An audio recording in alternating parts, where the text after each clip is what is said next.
In today's video, I'm going to teach you how to manage a project in ClickUp. We'll start by signing in, then explore the key views you'll use to plan, track, and deliver work. And finally create a task and enrich it with the details your team needs. First, head to ClickUp and sign in. On the login screen, choose Continue As and select your Google account to move into your workspace. Once you're in, look over to the left sidebar.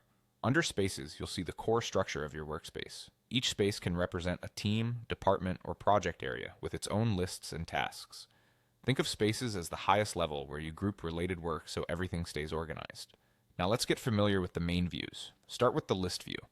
This is your spreadsheet-like home base where you can see all tasks in rows, sort by priority or due date, and quickly create new tasks.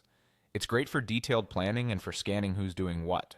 If your columns feel cluttered, hide what you don't need so the essentials, like status, assignee, and due date, stay front and center.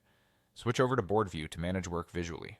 Here, tasks appear as cards grouped by status, and you can drag them from one column to the next as progress is made.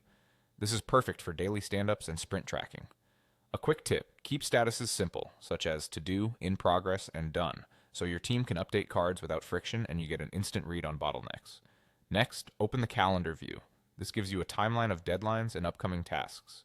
Use it to balance workload, spot conflicts, and ensure nothing sneaks past its due date. If a week looks overloaded, reschedule tasks right from the calendar to smooth things out. Let's create and manage work in a list. Go to the List tab so you're ready to add items to your project. Click Add Task and type the task name. Use clear, action-oriented titles so anyone can tell what success looks like. When you're happy with the title, click Save to add it to your list. Open the task you just created. This is where you add the important details that drive execution. Assign it to the right person so ownership is clear. Set a due date to keep momentum and accountability. Break larger work into subtasks to outline steps and make progress measurable. You can also adjust the status, add a description with context or links, and attach files so everything lives in one place. That's it. You've signed in, explored spaces, worked across list, board, and calendar, and created a task with all the essentials. Keep your views tidy, update statuses often, and use due dates to stay on track.